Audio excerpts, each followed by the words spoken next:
Welcome back to the channel, and today I have a special episode for you. Today is episode 1 of a new playlist that we're bringing to the channel titled Let's Talk.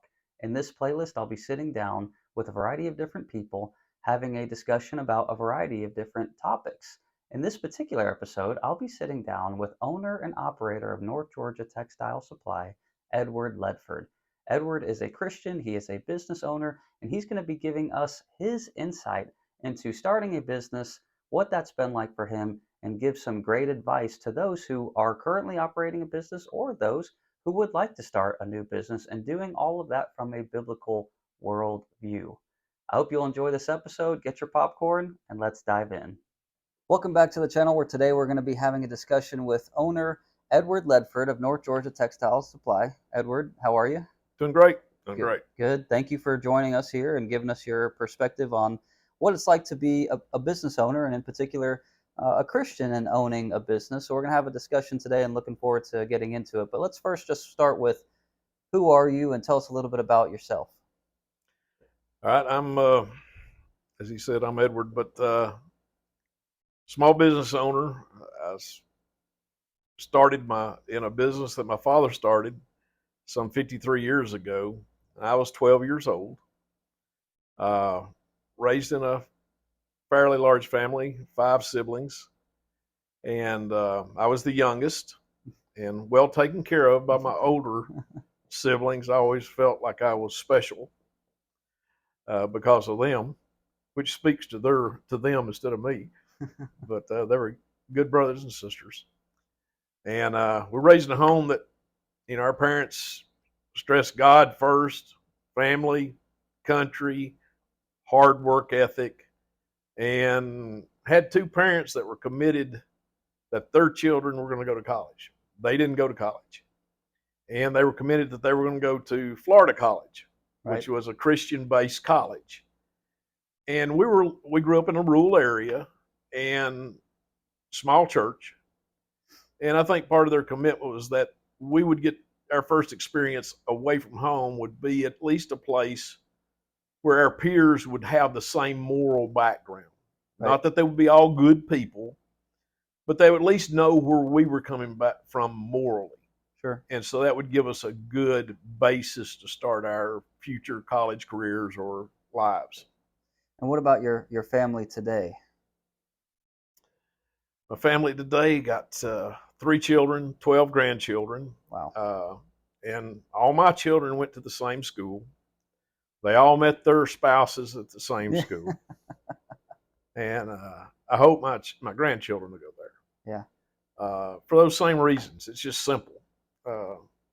You want to be with people that have the same values you do. Whatever your values are, you want to be around like-minded people, so at least they understand you. Right. And how long have you been married? 44 years come October. 44 years. Yep. Fantastic. Well, what about North Georgia Textile Supply? Maybe tell us a little bit about just what the business does and why that is useful, and where you fit in the marketplace. Okay. It started very simply as really one product. It was yarn cones or spools. We would take labels out, sort them by type, and then my father would sell them. Then he would sell them to the yarn mills. He would pick them up from the carpet mills that produced them, and then we'd recycle them from carpet mill to yarn mill, carpet mill to yarn mill. And that was the beginning of it. He started it on our patio at our house. He left a public works job that didn't pay enough to put all his kids through college, and so he wanted to take that chance, and he did well with it. And we constantly had to change the products every 3 to 5 years because just things change. Cones quit being in supply. So we graduated to different type stuff, became mainly a waste management company where we collect post-industrial waste from all the mills, and we would try to help them in their zero landfill goals. And that grew as more of the sustainability projects came to favor. But we grew to a certain size that it really wasn't efficient to go larger doing what we were doing. And export markets ceased, which was a good part of our business because of China and their green sword initiatives. So we had to try to upgrade our material that we had. So we got into pelletizing and more automated systems of sorting, washing, grinding, and then finally the pelletizing to upgrade our product and keep them here domestically instead of sending them overseas.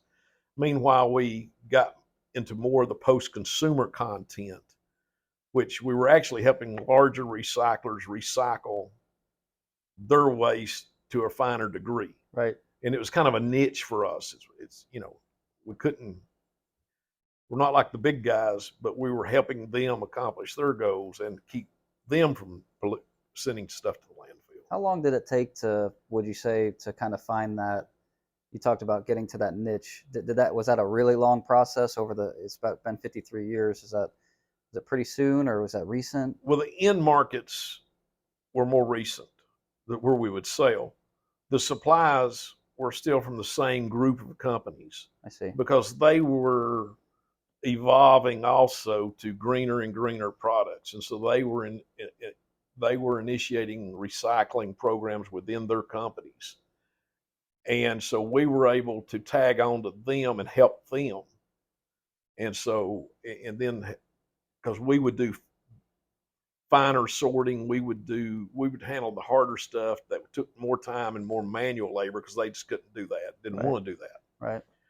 So that was our niche, and that was probably, we've really been doing it from the 90s up to now, but the mechanical portion of where we were doing mostly manual stuff up until 2014, and then we really started pouring on the steam of getting mechanical sorting systems, wash lines, and that sort of thing. Right.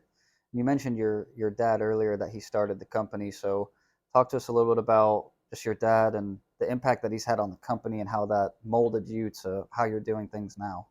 Well, you got to realize when he started it, I was 12 years old. Yeah. And I saw this man come from Public Works, where we'd go to work every morning at 7 o'clock, come back at 5, and then he'd go out on the farm and work, to a guy that all of a sudden he was moving a bunch of tables out on our patio, and he had 4 ladies come start working for him to clean cones. And you'd see him leave every morning in a truck. He bought him a van truck, a 22-foot van truck.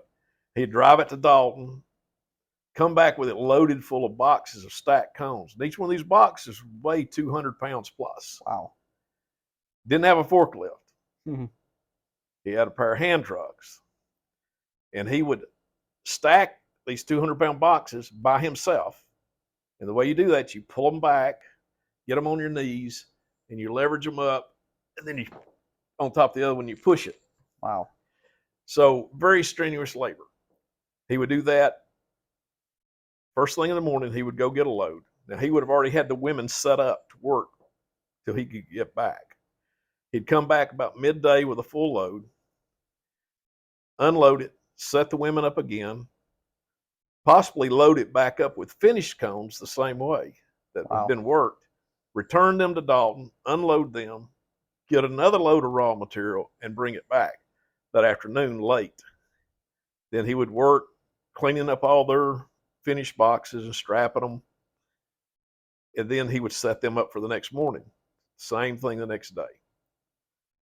And I saw this man do this till I got really able to where I could do anything to help him, and he got to where my cousins would help. So myself and my cousins were probably the first laborers that helped him do manual work. Right.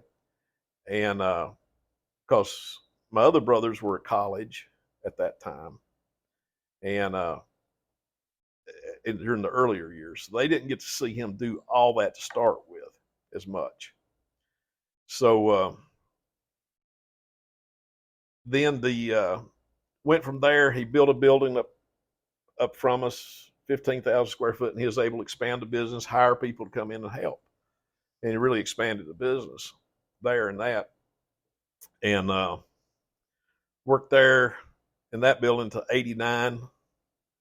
And then we unfortunately had a fire. And from there, we were renting a warehouse, built a new building, and which really helped the business grow again.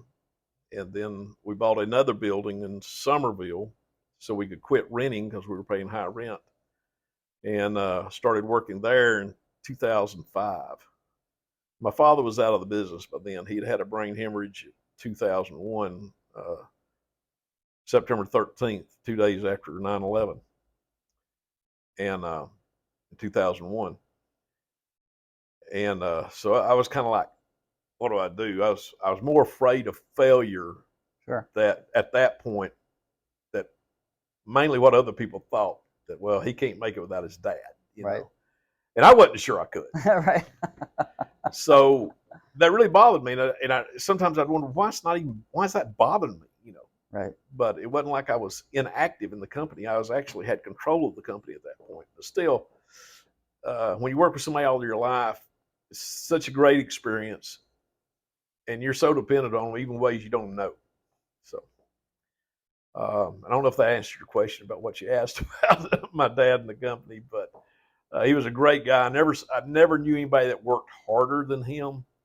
And it wasn't, I mean, when he'd finish his work there, he'd do work on the farm. We put up hay. He had cattle all through his life. And it was, people can't conceive how hard work was then and how hard people worked. Right. His whole generation. I have several heroes from that, and mainly all of them were just hard workers, unbelievably hard workers. And those were kind of like the guys that were my heroes. Right. Who are some of the other heroes, the other influences, the other mentors that Well, you I had heroes and I had mentors. Right. So who are some of these other mentors that you've had along the way, and maybe even still some today? But they were mentors that cared for me. Sure. And they cared for me enough to always tell me the truth. They didn't gloss over things, and sometimes I didn't want to hear their advice. Right. So some were advisors and some were mentors. And I look at my father as a mentor, more of a mentor. My father-in-law was a mentor because he came from the same generation, roughly the same age as my dad. Hard work ethic, hard worker, had strength that was unbelievable. And they were people that were, he was a Christian also. His faith was strong. When he was 22, he would preach. He got a 4.0 at college, paid for his and his brother's college education. Oh, wow. Took 22 hours a semester. Wow. And kept a 4.0. Brilliant man. In his older years, he was on a bank board, college board, Rotary regional supervisor, and ran 2 businesses. Wow. And preached on the spot. And how he did it, I don't know. Plus, anyway, there's a lot of stories about it. It was interesting. But I don't try to be all that, okay? Sure. But he was a mentor that just taught me hard work, and his integrity, as well as my father's, was beyond, question. Sure. And he knew every law. He knew every rule. And you had to stick by it. I mean, he would not let you by. He would tell you, no, you can't do that. But he helped me. He'd loan me money if I needed it. And then when you didn't, he didn't. Right. My dad taught me, don't worry about what your competitors do. Worry about what you're doing. You do what's right. My father-in-law taught me that. It's a funny thing. I called him one time because business was bleak. I didn't know whether I was going to have to go bankrupt or what. I mean, it was just on the edge. And I called him, complained about it. He listens to me for a while. He goes, Edward, he said, I tell you what you need to do. And he just said it about like that. And I go like, okay, great. He's going to loan me money. He's going to give me some super advice or something here. He goes, you need to go to work. And I go like, I need to go to work. I'm working 70, 80 hours a week. I need to go to work. And so I said, okay, great, thanks, appreciate that. And I get to thinking about it, and I realize what he's saying. It's more than working with you. your muscles. Right. If you want to survive, you got to figure out how to survive. Right. You can't depend on somebody always be there to give you a helping hand. You got to figure out how to make it work. If it's workable, then you do it. And so I started working at it, mentally through it. Instead of just feeling depressed and like I didn't have any hope, I started thinking in the terms of, how do I get out of this? Right. And I went back to the same advice he'd given me and others given me, you got to have a good banker, you got to have a good relationship with accountant, lawyer. And so I went to my banks, I went to my suppliers and my customers, and I told them the situation I was in. I said, hey, this is my plan. Very transparent with it. This is what I'm going to do. This is how I'm going to do it. This is when I'm going to do it. Will you support me? Every one of them supported me in it. And I came out of it. And that's what my father-in-law was talking about. Right. You work at it. Other people were peers of mine. My brother-in-law, my father-in-law's son, he's today is someone that we both talk all the time and advise one another. Just if nothing else, give moral support. Right. Probably my peer that was my best friend I met in college before I met my wife. And he's been he was an insurance agent, but he gave the best advice.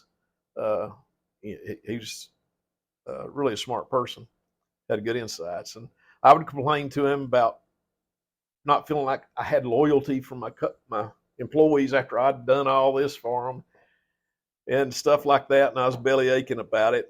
And he said, Edward, it's a you problem, not a them problem. Yeah. I go, what? And because I was expecting support from him and to commiserate with me. Right. But he says, no, he says, you gave them things. Why? I said, well, because they'd done a good job and done all this. He says, right. They had done. I said, you rewarded them. He said, you rewarded them for their past efforts. You gave it to them. You did not have to give it to them. I go, no.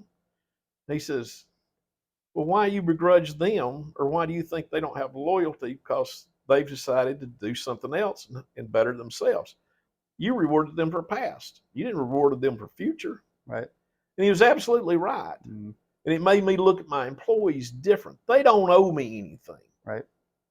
They deserve to get what they paid. And if I've deemed they deserved more, they deserved it, and I gave it to them. But they don't owe me after that. So that's something you got to have people like that will keep you in check, keep your pride in check, and keep, if you get crazy ideas, you want people telling you it's a crazy idea. Don't do it. Right. And you better be willing to listen to them.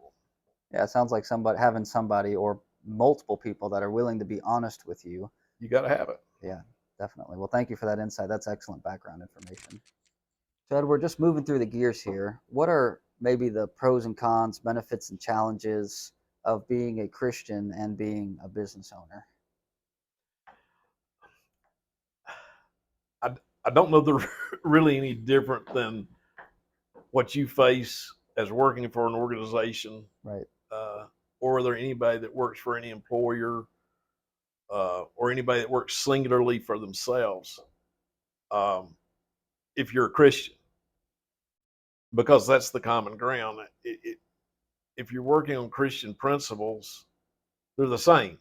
Whether you're working for you're running a company with 100 employees, or you're working for someone as one of those employees, because that makes you who you are, and it should shape your life from your physical to your secular life to your spiritual life should all be on the same plane. Because what makes it easy is that you are a Christian, that you believe in the Word of God. Right.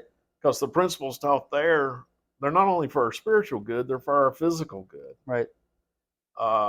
It speaks against being foolish with your money, how you treat other people, all those things. It's the same.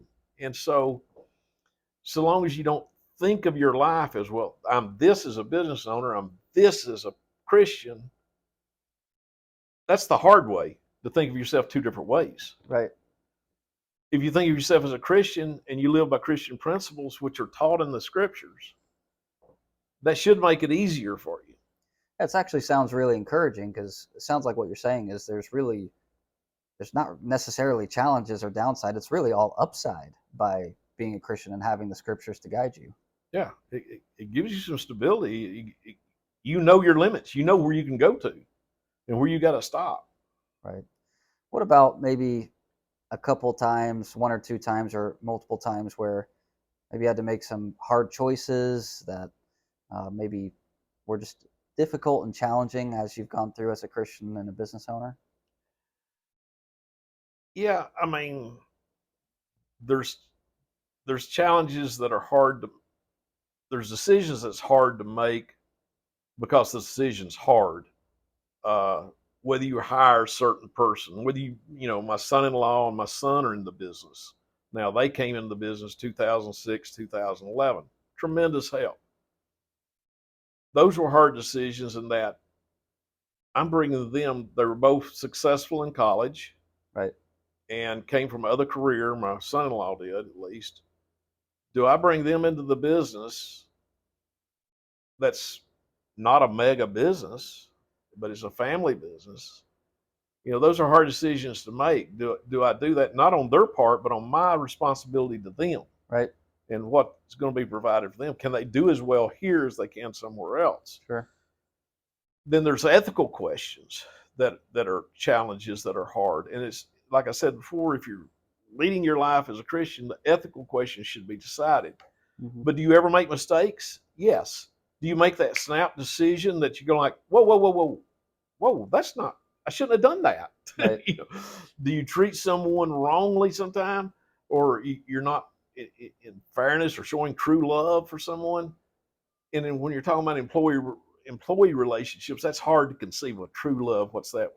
It's a Sure. relationship, and it is. It's a separate relationship, but you're still supposed to treat people with respect, and that you value everyone. And so sometimes you make things, and you have to say, hey, I'm sorry. You have to change your life. You have to commit yourself to not do it again, because that's the whole thing. You have to change the way you do things. And I hope through the years that I've changed the way that I do things. I know I've changed the way I look at people, from employee relationship to whatever. I mean, I was very young, very immature. And, I hope I've grown through those things, and I think I have. Uh, but yeah, it can be challenging, but you've got to keep a spiritual background to the forefront. You've always got to bring it up, you know, and you've got to question your decision you're going to make against your bedrock spiritual beliefs and what you know is the truth from God.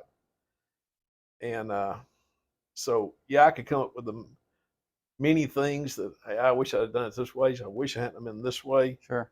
Uh, but the smaller things were easier to transgress because you didn't think about it, because you didn't think it was a big thing. Right.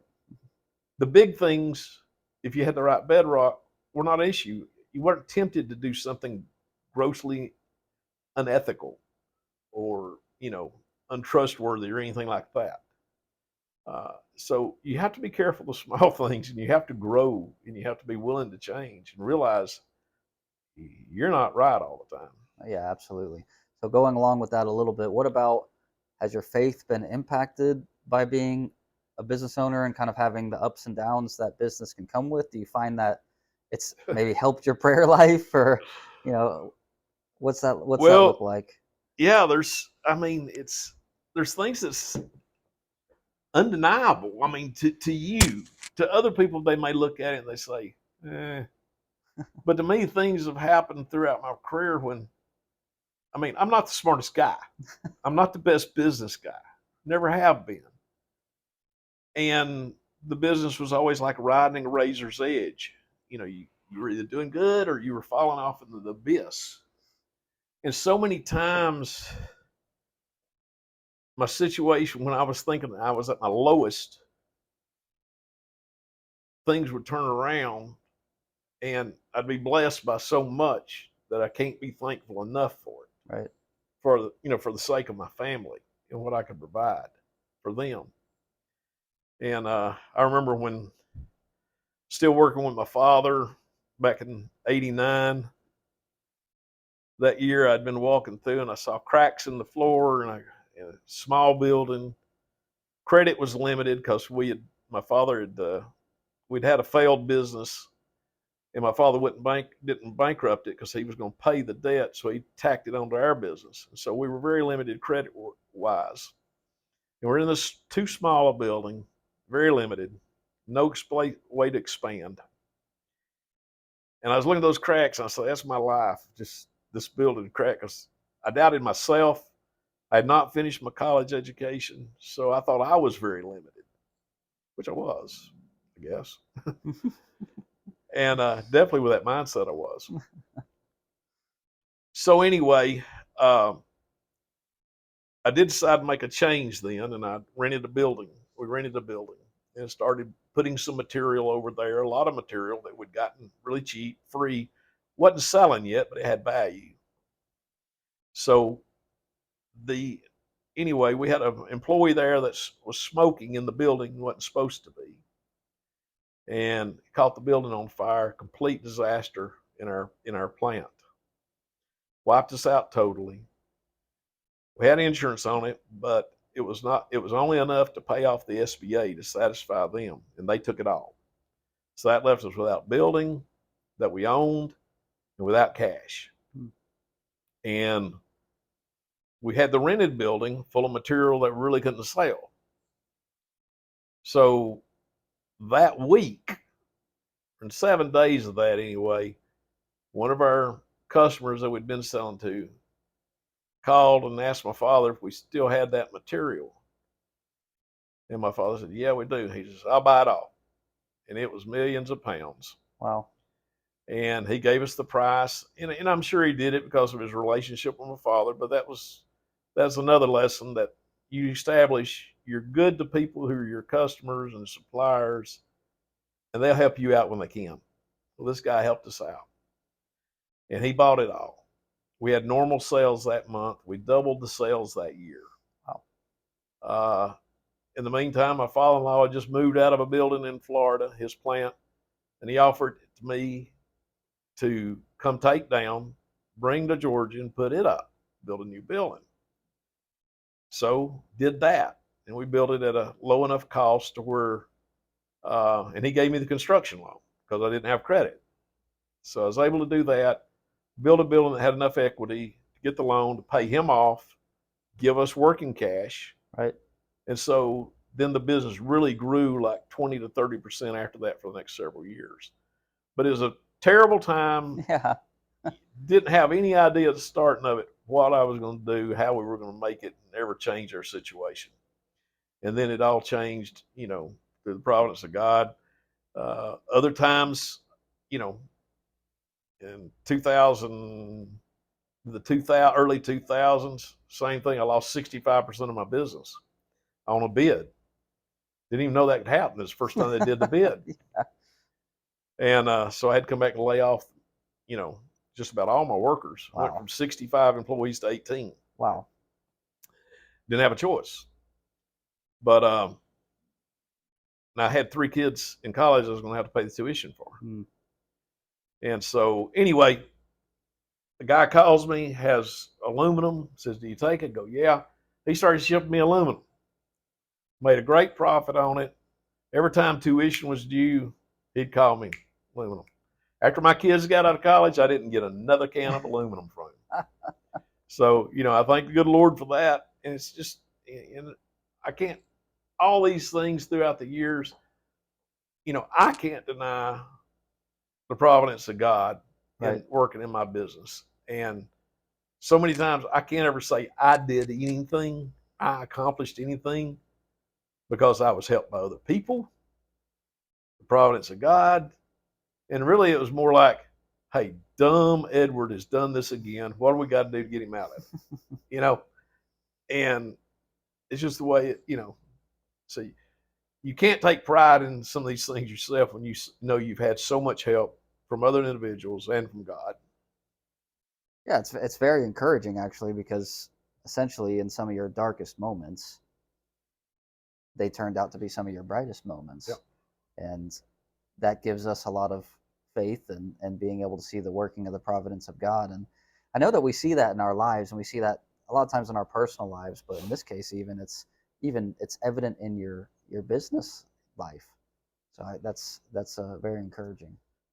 Edward, as we close and give some final thoughts, be really good to give people who are maybe considering starting a business or maybe have already started a business, whether they're early on in their careers with that or have been in their careers, maybe some advice about how they can deal with themselves and what's most important, how they can deal with their consumers, and how they can deal with their employees. But let's start with themselves. What's the best pieces of advice that you would give, even to your own self and to somebody else that's already started a business? I guess the best thing, if you, for me, would be if I was giving them advice, if you're going to do this, you need to know what your moral compass is, because that's going to be very important.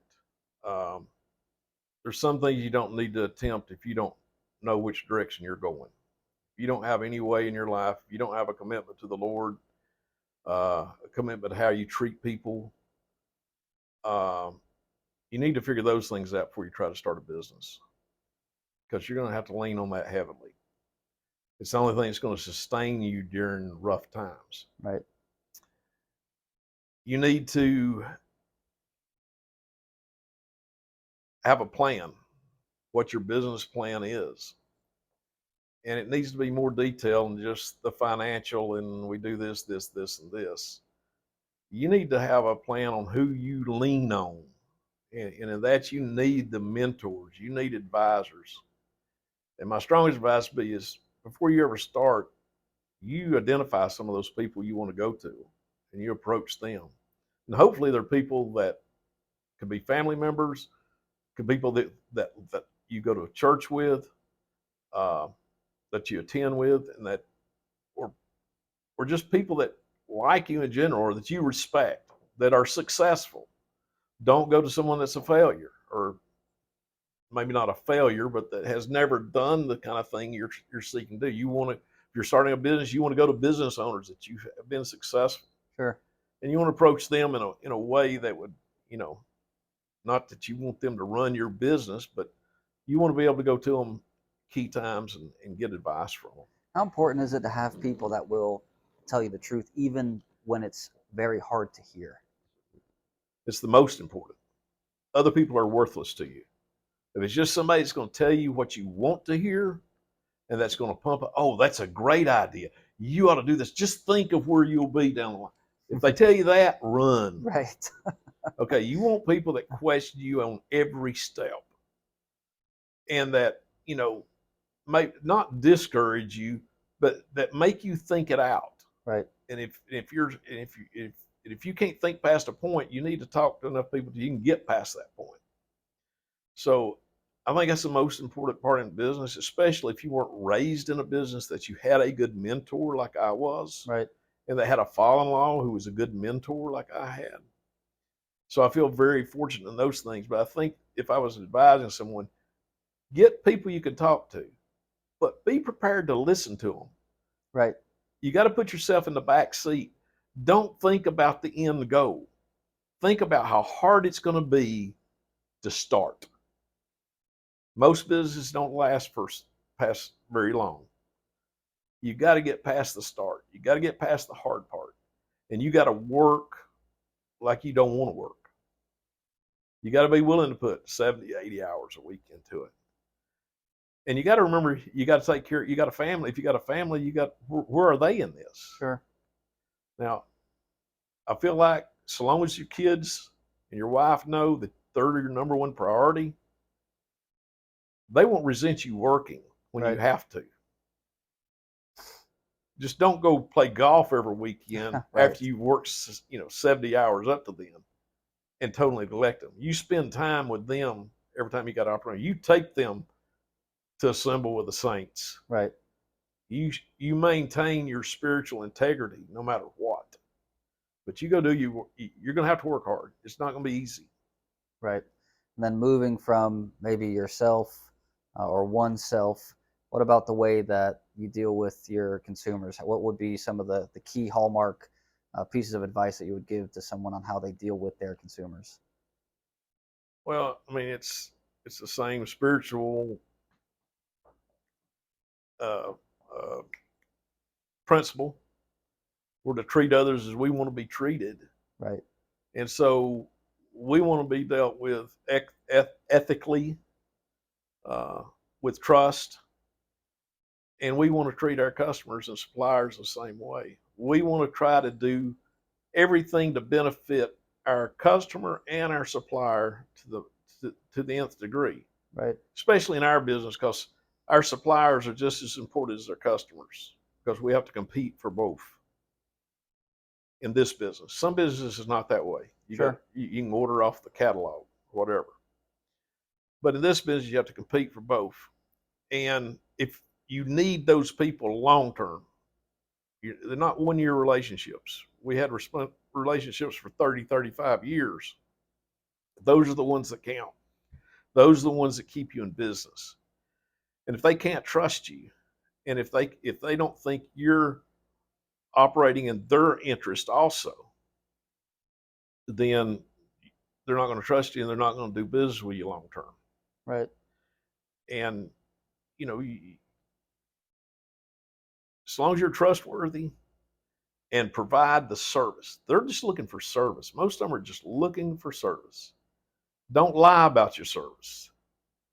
Do what you promise. As long as you do what you promise, and if you can't do it, you're there explaining that to them. So, it's just such a tight relationship. It's almost a family relationship.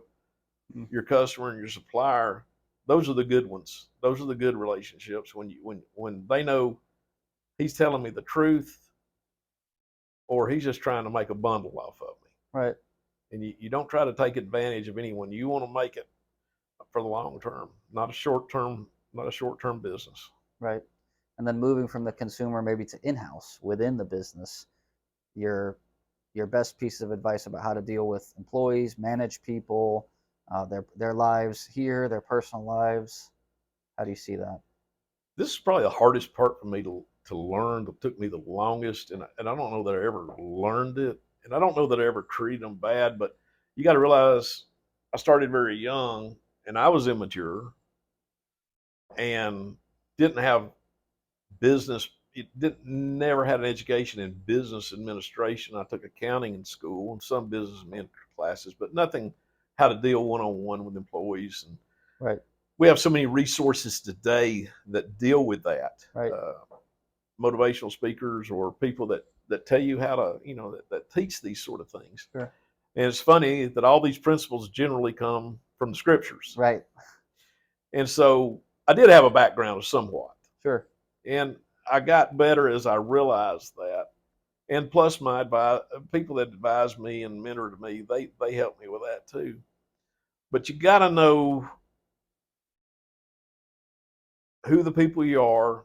You got to put them in the right place, and you got to give them the opportunity to succeed. And you can't, if you begrudge every penny you have to pay an employee, you're going to be poor. Doesn't mean that we pay the highest wages. We don't. We pay what we can afford to pay. But we treat them with respect, and you got to listen to them. Sometimes they can help you out a lot. And sometimes they get in a foul shape. They get just, and you got to make a decision. Do I help these people? Even though they may be in that same position in 2 months, when do I help them? When do I not help them? Because you can't create a parasite that's just constantly sucking the blood out of the company. But when you have people that's worked for you for several years and you can't pay them the wages really you'd like to, and all of a sudden they get injured and they're worried about, well, I've got to work injured or in bad health, Right. because I can't miss a paycheck. And you have to take care of them morally at that point, I believe. Right. And if you do that, your other employees and everyone will step up, and everybody will do the job to help you continue to pay that person. Sure. And I'm not saying that's not a lot of companies do that, because if you publicize something like that, then you'd have a lot of people say, "Oh yeah, I'm out sick." Sure. But I'm talking about, you got to know your employees. If you Right. know your employees the way you ought to, if you're talking to them and you know their personal lives, that's the importance of that. You know when they legitimately need your help, and you ought to be willing to help if you can. Sometimes you may not be able to, Right. but I think you owe that to the employee and to the business. Right. Edward, thank you so much for taking the time to share your thoughts with us about being a Christian business owner. We really appreciate the insights, great insight. And thank you for all those who tuned in. We appreciate your tuning in, and we know that you got a lot of great information today. We'll be looking to do a lot more of these conversations. Until next time, we'll see you.